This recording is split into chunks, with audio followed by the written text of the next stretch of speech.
Hello, one thing I wanted to mention before I get started in the video is that I've put my Discord username in the description. If you want to contact me for anything really, selling your collection, you want me to help you grade your cards, analyze your cards, questions on the market, I don't know, anything really, just hit me up and yeah, see you guys. Alright everyone, so here's the actual submission portion of the Beckett grading submission tutorial. So when you go to Beckett's website, or if you Google just Beckett grading form, it'll take you here, and there's a couple different ways you can do it. Online grading, standard form, and gaming card submission form. So online grading form, it's great. You don't have to print anything out. You just click it, and you go in here and you do. Okay, the difference between gaming and non-gaming, if you're submitting for Yu-Gi-Oh, you're going to choose gaming.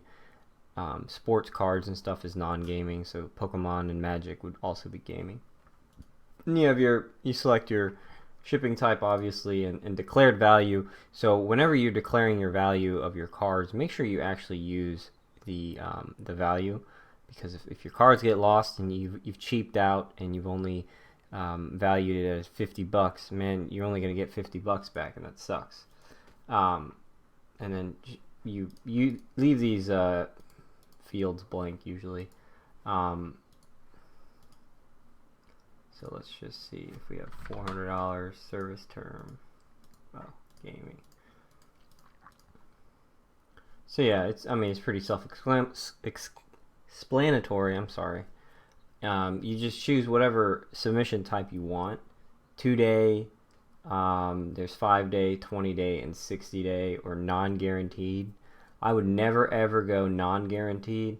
I'm even hesitant to go 60. Usually I do 20 and below, depending on what the cards are. If the cards are pretty expensive, I'll do 5. If they're kind of mid-tier, I'll go 20. And I almost never do 2-day gaming, just because I don't really need anything submitted and returned to me that quickly. So I usually go 20-day. Let's go 20. And then from here, it's pretty simple. You select Yugioh. The set name, it's always difficult to find because they don't always, use the most logical terms. Legend of Blue Eyes, we could just do that. Yeah, see, it says no records found for Legend of Blue Eyes. So you have to do like 2002, The Legend of Blue Eyes. Does that work? No. Maybe if you just do like Blue Eyes White Dragon, it'll pop up. No. Why is that happening?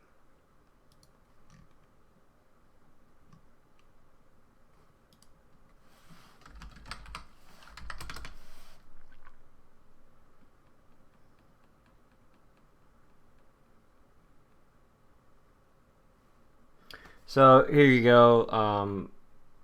It's like the name is just they just suck. This is why I don't like using the online form. I much prefer the paper form, because you can just write in the Legend of Blue Eyes and they'll figure it out. So the way that you get to that is, if you remember, is it gonna let me do it?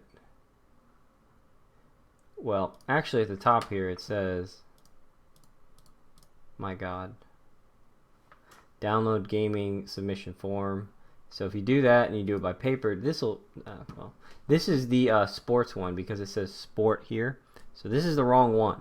So don't use this one, because it'll tell you it's wrong. And also the service types are different.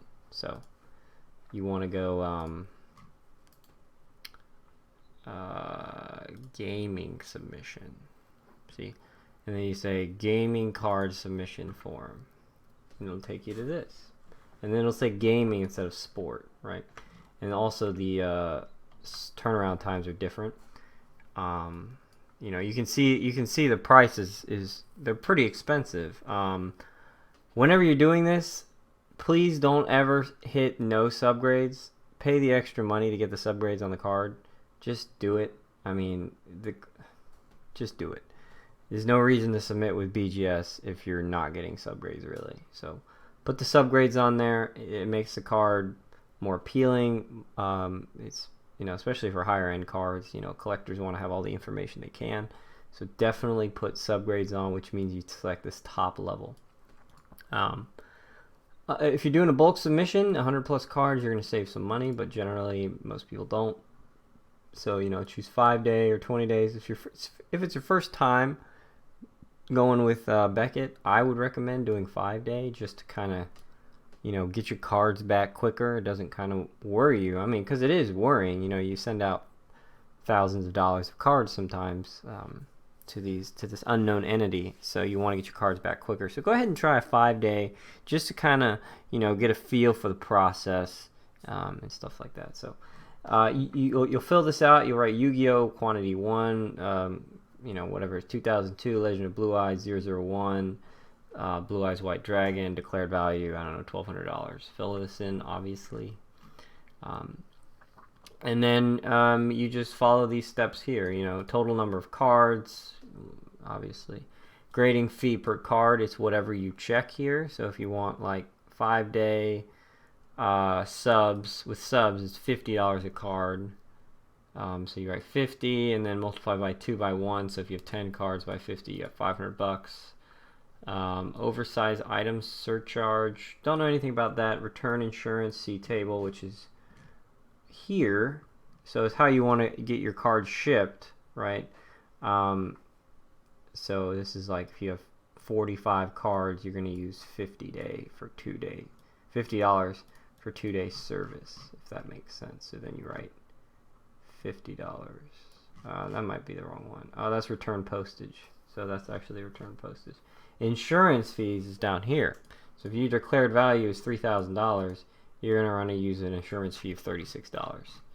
So that would be $36 insurance, $50 for shipping, and then you add everything up and you'll have your total price. It's going to be a big number. Grading is not a cheap thing to do. And if you want to pay by credit card, you can use all this stuff here. Print it out, and I'll show you how to package stuff right now. Alright everyone, we're going to quickly go over how to assess your cards. Something that's really important to do. Don't just say, oh yeah, the cards look good. I've looked at them a few times. They look like they're near mint. They look gem mint.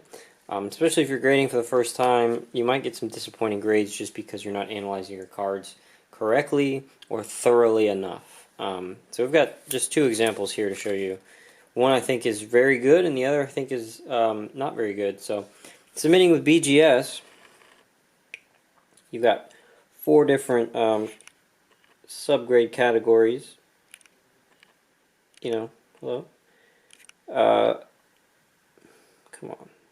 Centering, edges, corners, and surface. Those are pretty self-explanatory, except maybe centering.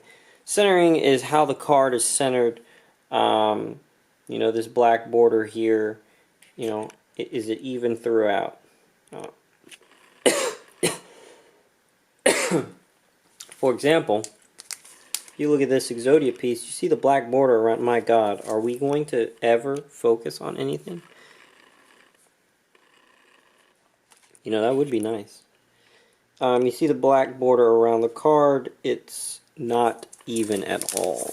I mean, the top is a lot thicker than the bottom, and the right and left are also off. So that is the that's what centering means in Yu-Gi-Oh. So talk about assessing your cards. First of all, when you're submitting cards, put them in these card saver 1s with this little tab up here, so that when the grader comes, he just pulls it out like this, and he doesn't have to bend the card saver or do anything funky like that. Put them in a penny sleeve and you'll be good to go. PSA, you'll have to write on what the number is, but you do not have to do that for BGS. So here is a Garcinia Elefantes. So first thing we're going to do is we're going to kind of just judge centering. I'm not going to sit here and try to measure the centering, but you can kind of see that the left to right centering is slightly off. That might not look much to you if you're inexperienced, but that's probably a 9 for centering. Top to bottom looks also kind of off. So yeah, it's probably 9 centering. The back is, they're a little bit more lenient. The back honestly looks kind of better than the front. But so that's centering. So next you're going to look at surface. Easiest way to look at surface is shine it in a light like I am. And you can see, if you can see scratches or dents or, you know, scuffs or anything like that. Yeah, so I mean this card looks pretty clean, looks good. You know, usually there's scratching on the foil. In this case there is not. Edges and corners are pretty self-explanatory. Look around the edges, is there any whitening? If there's, you know, a tiny bit of whitening, that might be pushed down to a 9. If you've got a little bit more, it might be an 8.5. Same thing with corners. Check the corners. Make sure they're nice and clean and sharp or rounded. And yeah, after you assess that, you put it back in your card saver. Put the little pull tab on it, and don't ever take it out again because you don't want to handle it and potentially damage it. So we're going to look at this Dark Magician here. You're looking at it like this, and you're like, that looks pretty good. Then you turn it, and you see that? See that corner damage there? That's what I'm talking about when you have to shine it in the light. Same thing with the back. Well, you can see the scratches. When you shine it, you see all those scratches. So shine it in the light like this, and you'll be able to find all the imperfections, and you might decide you don't want to ship the card out for grading. So this card got a 6 at PSA. Looking at it straight on, it looks gorgeous. Tilted a little bit, and you start to see that damage up there. So yeah, that's card grading. Pretty simple, or analyzing your cards beforehand. So make sure you do this on all your cards pretty thoroughly before you submit, or you're going to get possibly some unhappy results. Now for shipping. Shipping is pretty easy. I will just put all my cards in one of these party mail boxes. Put some bubble wrap in it, and wrap these cards in the bubble wrap, and basically try to fill up this space. You know, so even if you're submitting one card, fill it up with bubble wrap, newspaper, something, so the card doesn't just rattle around in there. There's a lot of friction on these card saver ones, so generally they won't slip out. But just to be extra careful, go ahead and fill up the space. And again, when you're purchasing this, the label for this box, make sure your declared value is correct. Don't cheap out on the insurance, because if it does get lost and you have to file a claim and get your money out of it, you know, you might be screwed. So that's shipping. That's pretty much the entire grading process. It's kind of a lot of work, you know, but you know, it can be really fun and rewarding, the results that you get. So thanks guys for watching. I'll see you next time.